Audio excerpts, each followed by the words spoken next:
ব্যক্তিগত গাড়ি ব্যবহারের দিক থেকে শীর্ষে যে 5টা দেশ রয়েছে সেই 5টা দেশ সম্পর্কে জেনে আসি। 5 নম্বরে রয়েছে ইতালি, ইউরোপের দেশ এটা। ইতালিতে বিভিন্ন বিখ্যাত বিখ্যাত গাড়ির কোম্পানি রয়েছে, যেমন বিএমডব্লিউ, ফেরারি, ল্যাম্বরগিনি ইত্যাদি। এই ইতালিতে প্রায় 1000 মানুষের মধ্যে 756 জন মানুষ গাড়ি ব্যবহার করে। 4 নম্বর রয়েছে ইউরোপের আরেকটি দেশ পোল্যান্ড।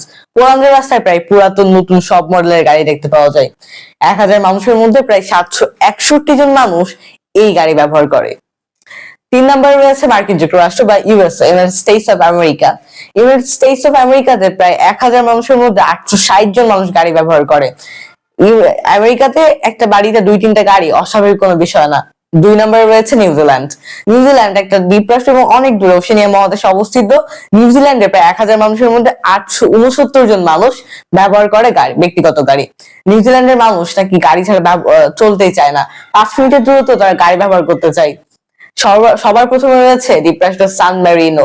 সেই 1 নম্বরে এটা আসবে আমি কখনো এক্সপেক্ট করি নাই। সান মেরিনো হচ্ছে একটা প্রচুর গাড়ি রয়েছে এই দেশে। এখানে প্রায় 1000 মানুষের মধ্যে 1606টি গাড়ি ব্যবহার করা হয়। মানে মানুষের থেকেও এই দেশে গাড়ির সংখ্যা বেশি, অতএব এটাকে আমরা একটা গাড়ির রাজ্যও বলতে পারি। সান মেরিনো হচ্ছে একটা খুবই ক্ষুদ্রতম দেশ। মাত্র 33,000 জনসংখ্যার জন্য এখানে বিপুল সংখ্যক গাড়ি ব্যবহার করা হয়। তাই এখানে 1000 মানুষ ব্যবহার করে 1606টি গাড়ি গড়ে।